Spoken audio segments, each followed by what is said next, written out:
do you still believe that Ethereum is a scam and in general proof of stake? You're either clueless if you think it's interesting.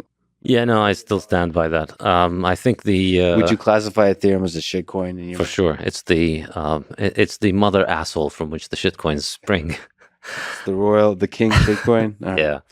I think the key thing is, the way to think about it, there's another tweet from a couple of years ago, which is essentially proof of work was like the invention of flight. Like we've got in this machine and we managed to get it to fly off the ground. And proof of stake is, hey, we found a great way to make airplanes cheaper and faster by not making them fly, by keeping them on the ground. Like the invention of proof of work, the reason the entire digital currency space exists is because Bitcoin operates based on proof of work. If Bitcoin was based on proof of stake, it would have died or been shut down from day one. But that's a hypothesis, and a lot of people believe that, and I think they have a lot of strong support. But basically, proof of work is grounded in physics in the real world. The proof of stake is more about It's politics. It's the Federal Reserve. It's exactly what we have. It's just a group of people who get to decide the rules, and it's essentially a system that is, it's a security. It's a company. So it's not an innovation in any sense. It's a step backward to what we already had, which is you get a bunch of people in charge of the money.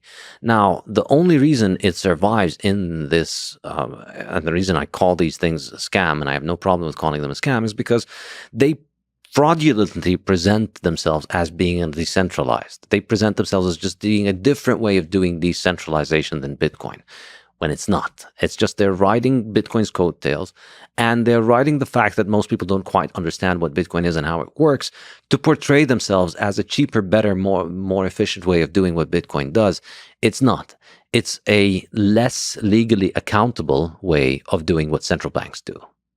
right. So, and the basic criticism is that there's a group of people, sometimes a very small group of people, that can control the parameters of the operation of the system. So Exactly. over time, you can't trust. It's not gold under the mattress. It doesn't have that kind of hardness. It's not property, and I really very strongly recommend your discussion with Saylor for people who want to elaborate more on this. There's a bunch of people in charge, which means that, legally they should be doing this under securities law. But even as an anarchist, if I don't want to care about that, the technical implication of it is this is never going to be adopted as a neutral way of transferring value on the internet, because you need something that enemies can trade with one another. You can't have something that has a small group of people in charge, because A, the small group of people themselves can be corrupted, and B, they can be coerced. You can put a bunch of people in a room, put a gun to their head, and you can change everything in any of these digital currencies. And that's why I think, you'll find a lot more sympathy among fiaters to shitcoins. The Keynesian economist to Ethereum fanboy pipeline is a very strong one because it's the same thing. It's like you like the idea of people being in charge and money, and you think you're going to be the one who's going to be in charge of money. So you see a lot of this phenomena, and you see the same people that want gold and don't like central banking, they get into Bitcoin. Yeah, so just to actually push back on a couple of things. So one is fiater.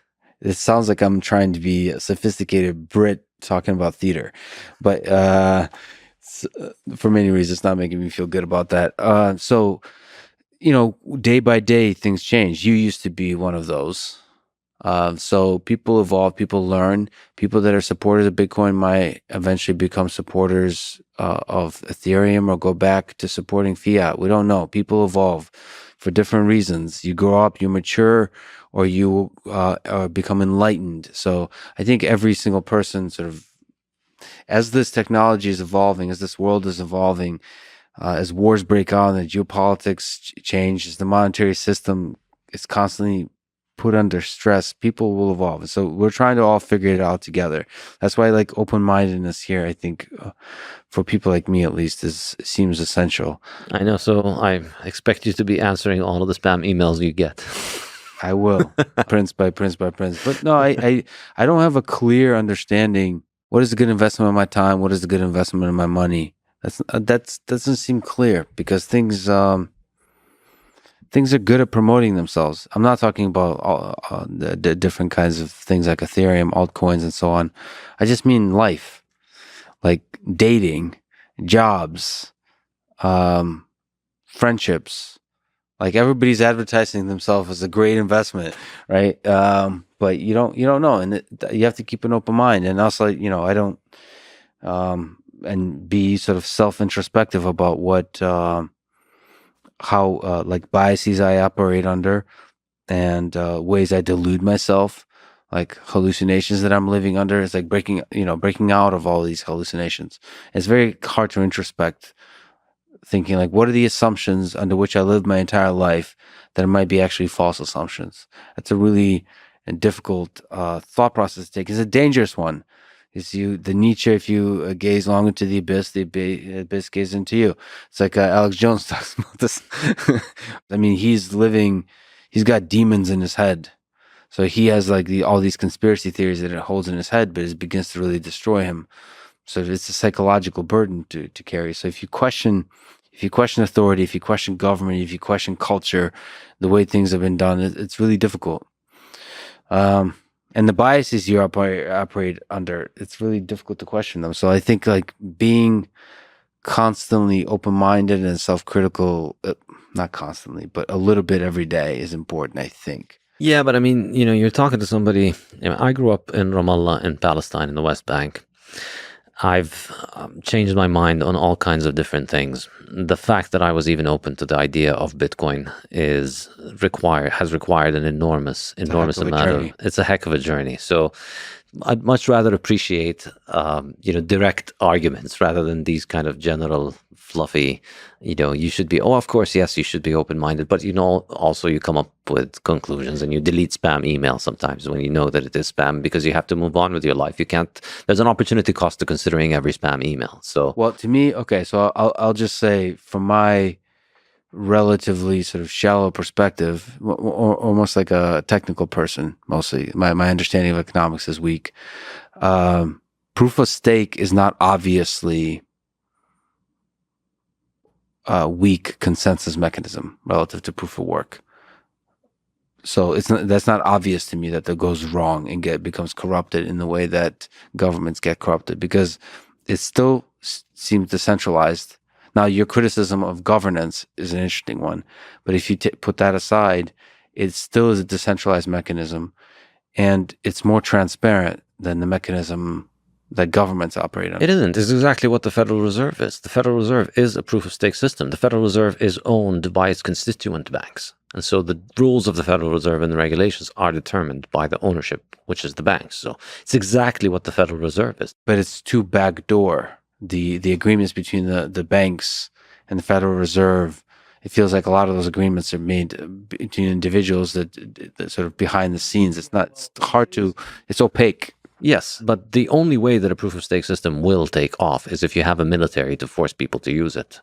That's the thing. Ultimately, there's no way that it's going to take off on a free market. And that's why, for all of the bluster about wanting to move to a proof-of-stake system, Ethereum have been saying this since 2014. It's now been 8 years, that they've been talking about it. We still haven't seen the proof-of-stake system operational in the wild. It's vaporware for all practical intents. Cardano's proof-of-stake? It's potentially. I mean, you can do it in a centralized way, but can it survive? Can it last for a long time? I don't think so. And I think, it can last perhaps initially with marketing, with centralized marketing, you can promote it, but ultimately, user demand, the people that are not interested in speculating because they want to get rich on this, the people that are going to use it, they're going to want to use it because they can trust that it is not going to be messed with. Yes. So but there's also applications on top. So Lightning Network, but there's applications on top. Like the reason I'm interested in things like Ethereum is you might think it's ridiculous. I thought it was ridiculous, but NFTs. Right, so you can have NFTs probably on top of Bitcoin, but you don't, because there's no marketing on in Bitcoin, because all of these ideas get promoted on proprietary shitcoins because yes. But there's the network effects of ideas, of applications. So they just take off for some reason. And human civilization is such that you get excited about stuff, and large amounts of people believe a thing and they start to get excited, and it actually has impact. Like the fact that NFTs can have an impact on the art world or the world in general is wild.